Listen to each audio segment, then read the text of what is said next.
కమ్మటి తెలుగు కథలకు స్వాగతం. ఈరోజు మనం చెప్పుకోబోయే కథ పరంపర. కథ మొదలు పెడదాం. మహన్వి అంటే పెమ్మరాజుకు ప్రేమ ఎక్కువ. ఆమెను వదిలి ఆమె ప్రస్తావన లేకుండా ఉండలేనివాడు. అలాంటి అతనిలో ఆమె పెళ్ళి చేసుకుని అత్తారింటికి వెళ్ళిపోతుంటే చిన్న బాధ కూడా కనిపించలేదు.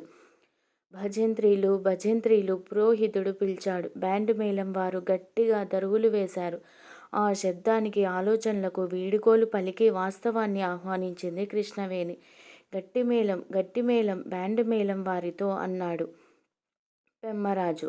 ఉన్న సౌండ్ చాలట్లేదా? ఎందుకలా అరుస్తారు? కృష్ణవేణి అడిగింది. బ్యాడ్ న్యూస్ వినకూడదని, ఆత్మలిక్కడ ఉండకూడదని చెప్పాడతను. ఆత్మలా? అవెందుకుంటాయి? చాదస్తపు వాడని గొనుక్కుంది. అన్ని చోట్ల ఉంటాయి. మనం చేసే సౌండ్ వాటికే వినపడదు. కానీ నేచర్ చేసే సౌండ్ వినిపిస్తుంది. అందుకే గట్టి మేళంతో వాటిని అక్కడి నుంచి తరిమేస్తారు. ఆమె చెవిలో చెప్పి వధూవరులపై అక్షతలు వేశాడు. మిగిలిన కార్యక్రమాలన్నీ పూర్తయ్యాయి. ఒక్కొక్కరు వారి ఇళ్లకు బయలుదేరారు. మహన్వి కళ్ళు తండ్రి కోసం ఆతృతగా వెతుకుతున్నాయి. ఆమెలో దుఃఖం సుడులు తిరుగుతుంది. కనుపాప గట్టు తెంచుకోవడానికి సిద్ధంగా ఉంది. తన పెళ్లి కోసం తండ్రి పడిన ఆరాటం గుర్తుకొచ్చింది. ఒక సంబంధాన్ని చూశాడు పెమ్మరాజు. ప్రభుత్వ ఉద్యోగం, సిరి సంపదలు, సుగుణవంతుడని పెళ్లి చూపులకు రమ్మన్నాడు. అబ్బాయి వాళ్ళు వచ్చారు. మాటలయ్యాయి. కూతురు అయిష్టాన్ని పసిగట్టిన పెమ్మరాజు తమ నిర్ణయాన్ని తర్వాత చెప్తామని పంపించేశాడు. ఏమైందిరా చిన్ని? అబ్బాయి నచ్చలేదా? ప్రేమగా అడిగాడు. నల్లగున్నాడు, నాకన్నా పొట్టోడు. అతని భుజంపై తల వాల్చింది మహన్వి. వంకలు పెడతావెందుకే? అంత మంచి సంబంధం మళ్ళా దొరుకుతుందా? అందుకుంది కృష్ణవేణి. పోయి నువ్వు చేసుకో, కోపంగా అంది మహన్వి. నోటికి అద్దు అదుపు లేదు. ఎంత మాట పడితే అంత మాట అన్నయ్యడమే, తిట్టింది కృష్ణవేణి. నువ్వు ఆగవే. చూడరా చిన్ని, బాధపడకు. నీకు నచ్చని సంబంధం నేనెప్పుడు చెయ్యను, సరేనా? మాటిచ్చాడు పెమ్మరాజు. ఇట్లాగైతే ఇప్పట్లో పెళ్ళి జరగనట్లే, అసహనంగా అంది కృష్ణవేణి. చూస్తుండు, రాకుమారుడు గుర్రమెక్కి వస్తాడు. తండ్రి మాటకు సిగ్గులో మొగ్గయింది మహన్వి. అప్పట్నుంచి వచ్చిన ప్రతి సంబంధాన్ని మహన్వి కోణంలో ఆలోచించేవాడు పెమ్మరాజు. పూర్తి వివరాలు తెలుసుకుని మహన్వితో చర్చించేవాడు. ఎన్నో వడపోతల అనంతరం ఆమెకు అన్ని విధాలా నచ్చిన సంబంధాన్నే ఖాయం చేశాడు. తన కోసం పరితపించే తండ్రిని వీడి దూరంగా వెళ్ళడానికి ఆమె మనసు పట్టేస్తుంది. ఊపిరి ఆగిపోయినట్లు అయిపోతుంది. మహన్విని అత్తగారింటికి తీసుకెళ్ళడానికి కారు సిద్ధంగా ఉంది. అందరూ అక్కడున్నారు. కానీ పెమ్మరాజు అక్కడ కనిపించలేదు. ఎక్కడున్నాడోనని వెతుకుతున్నారు. విషయం చెప్పి రమ్మన్నారు. వస్తున్నానని చెప్పి ఏవేవో పనులు అప్పటికప్పుడు పురమాయించుకుంటున్నాడు. కారు వద్దకు రావడం లేదతను. అతను అక్కడికొస్తే కూతురికి వీడుకోలు పలకాలి. మహన్వి వెళ్ళిపోతుంది. ఆమెని త్వరగా పంపడానికి మనసొప్పుకోవడం లేదు. తాత్సారం చేస్తున్నాడు. అతను కావాలనే ఆలస్యం చేస్తున్నాడని అబ్బాయి తరపు వారు కొనుక్కోసాగారు. చివుక్కుమన్న మనసుతో అమ్మ, నాన్న నా గదిలోనే ఉంటారు, వెళ్ళి తీసుకురమ్మా అంది మహన్వి. కూతురు గదిలోకి వెళ్ళింది కృష్ణవేణి. బెడ్ మీద కూర్చున్న పెమ్మరాజును పిలిచింది. ఇక్కడున్నారా? అక్కడందరూ మీకోసం ఎదురు చూస్తున్నారు, రండి అనగానే కర్చీఫ్తో మొహాన్ని తుడుచుకుంటూ తల పైకెత్తాడు పెమ్మరాజు. ఏంటండి మరీ చిన్నపిల్లాడ్ల భర్తనలా చూసేసరికి ఆమెలోనూ బాధ ఆవహించింది. నీకు గుర్తుందా కృష్ణ, చిన్నికి అక్షరాభ్యాసం చేసే రోజున నువ్వు మనిద్దరం పట్టుకున్న బియ్యం ప్లేట్లో చెయ్యి పెట్టలేదు. నేనొక్కడినే పట్టుకొని రాయిస్తే అప్పుడు రాసింది. మన చిన్నిని ఎవరైనా నీకు మీ అమ్మ ఇష్టమా, నాన్న ఇష్టమా అని అడిగితే మనిద్దరి వంక చూసేది. ఎవరి పేరు చెప్తుందోనని మనం ఆతృతగా చూసేవాళ్ళం. మనల్నలా కాసేపు ఊరించాక నాన్నే అని చెప్పేది. పరిగెత్తుకుంటూ వచ్చి నన్ను ముద్దు పెట్టుకొని నవ్వేది. ఆ నవ్వు కోసం చాటుగా ఎన్నిసార్లు అడిగించేవాడినో. కదా! ఇప్పుడు నా బంగారు తల్లి వెళ్ళిపోతే అతనిలో జ్ఞాపకాలు దాడి చేస్తున్నాయి. ఊరుకోండి సముదాయించింది కృష్ణవేణి. ఆడపిల్లకు బయటకు చెప్పుకోలేని ఖర్చులుంటాయని పాకెట్ మనీ ఇచ్చేవాడిని. తన కోసం వాడుకునేది కాదు. ప్రతి సంవత్సరం నా పుట్టినరోజున నాన్న ఇది నా గిఫ్ట్ అని షర్ట్ కొనిచ్చేది.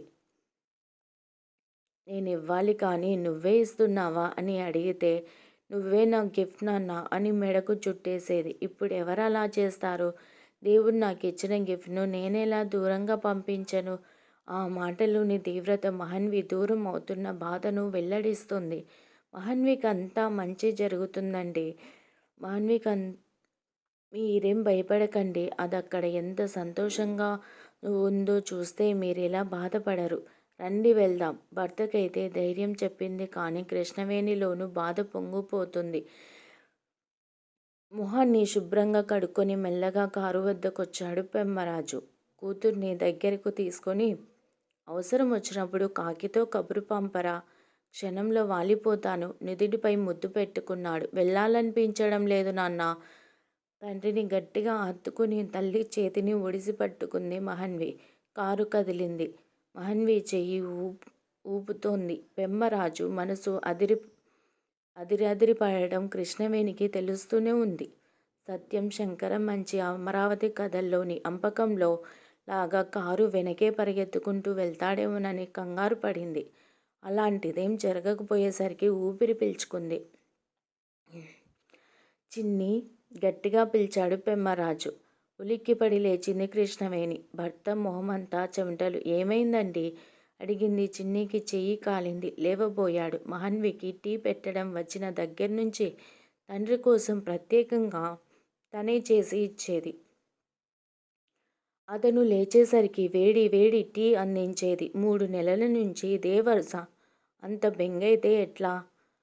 నవ్వుతూ వారించింది కృష్ణవేణి. అదేం పట్టించుకోవడం లేదతను. మహన్వికి ఫోన్ చేద్దామనుకుని ఆగిపోయాడు. ఏకాంతాన్ని భర్తీ చేసే జ్ఞాపకాలు అతన్ని చుట్టుముట్టాయి. కొడుకు పుట్టినప్పుడు అతను అందుబాటులో లేడు.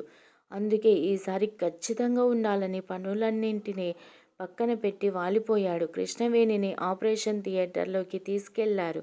అతని కాళ్ళు చేతులు ఆడడం లేదు. మాటి మాటికి ఆపరేషన్ థియేటర్ వంక చూస్తున్నాడు. స్థిమితంగా ఉండలేకపోయాడు. ఒక్కసారిగా కేర్మన్న శబ్దం వెలుపలికొచ్చింది. తలుపు కొద్దిగా తెరిచి ఆడపిల్ల అని చెప్పారు. ఆ మాట వినగానే అతని కళ్ళు వర్షించాయి. బిడ్డను గుడ్డలో కప్పి తీసుకొచ్చి అతని చేతుల్లో పెట్టింది నర్సు. అప్పటిదాకా ఏడ్చిన పాప అతని ఒళ్ళోకి రాగానే ఆపేసింది. విచ్చుకోని కనుపాపాలను బలంగా తెరుస్తూ కాళ్ళు ఆడిస్తూ ఊ ఊ అంటూ నవ్వింది. అంతే పులకించిపోయాడు పెమ్మరాజు. వారం రోజుల తర్వాత కృష్ణవేణిని డిశ్చార్జ్ చేశారు. ఒక్క నిమిషం ఆగవోయ్ భార్యకు చెప్పి లోపలికి పరిగెత్తాడు పెమ్మరాజు. గుమ్మం దగ్గరే అయోమయంగా చూస్తుండిపోయింది కృష్ణవేణి.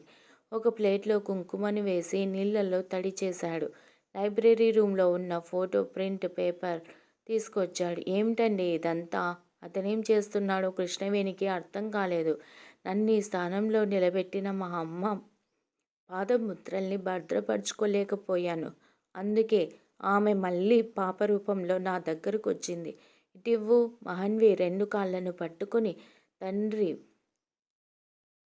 తడి కుంకుమలో ముంచి ఫోటో ప్రింట్ పేపర్ మీద ఆ పాదముద్రల్ని వేయించాడు.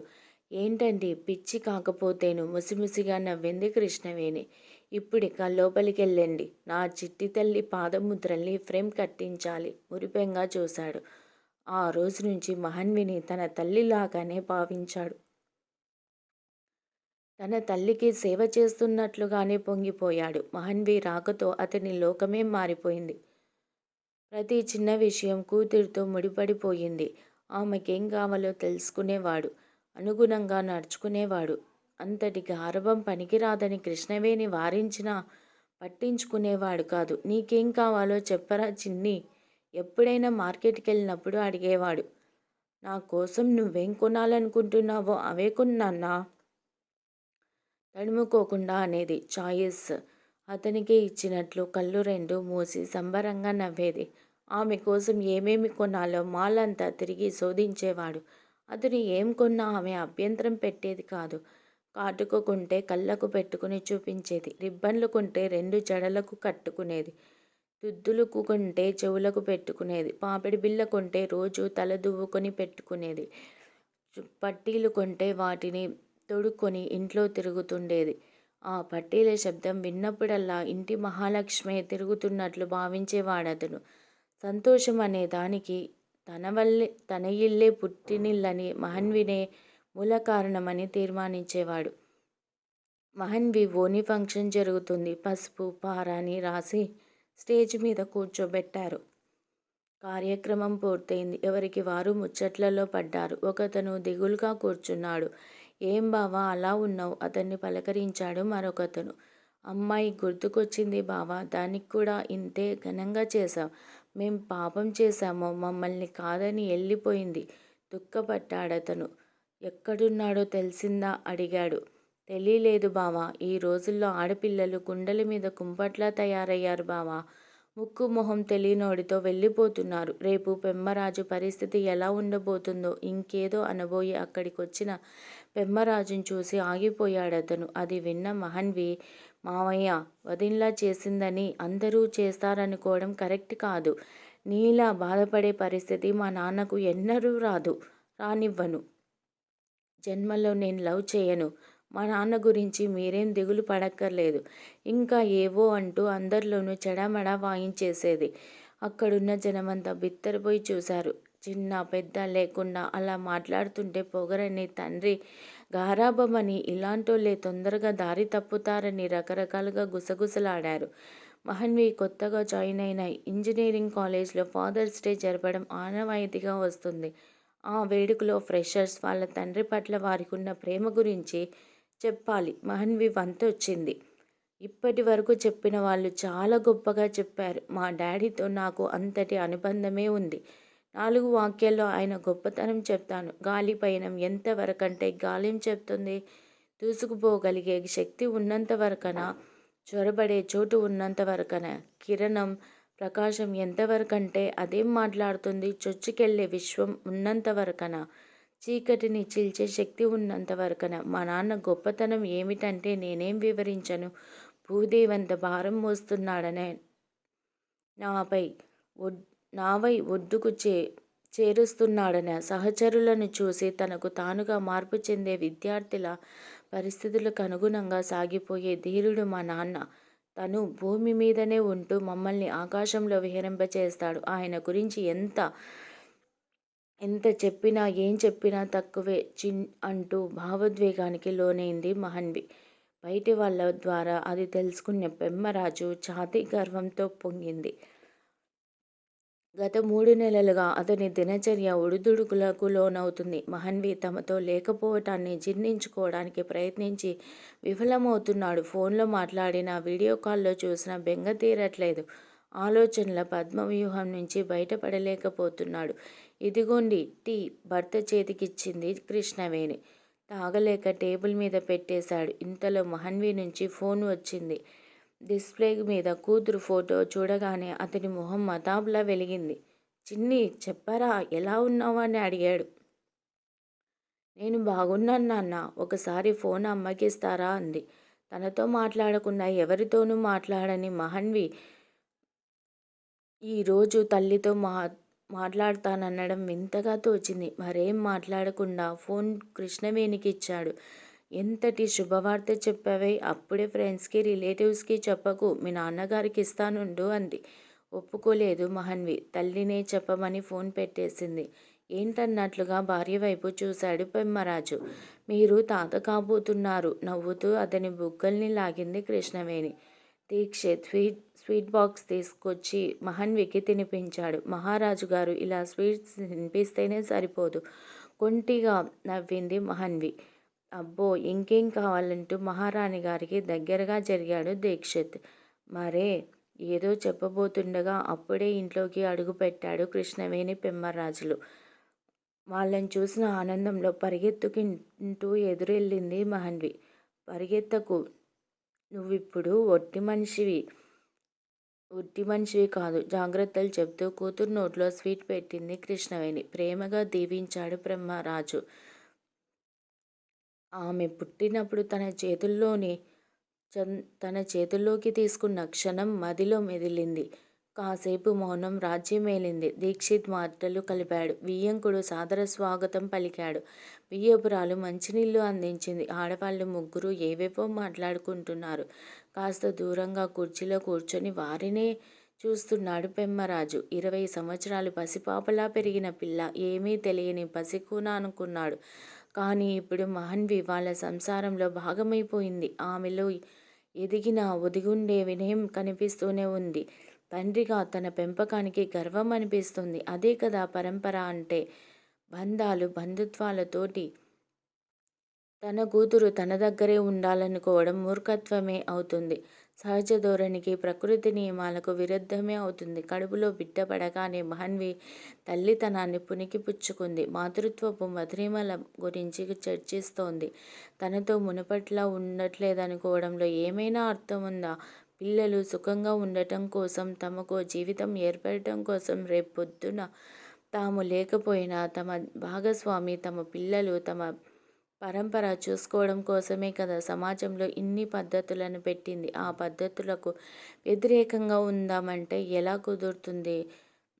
బంధాలెప్పుడు ప్రపంచాన్ని చూపించాలే కానీ, అనుబంధాలుగా మిగిలిపోవాలే కానీ కట్టిపడేయకూడదు. తల్లో తండ్రో తనని పట్టేసుకుని ఉంటే తనిలా ఉండగలిగేవాడా?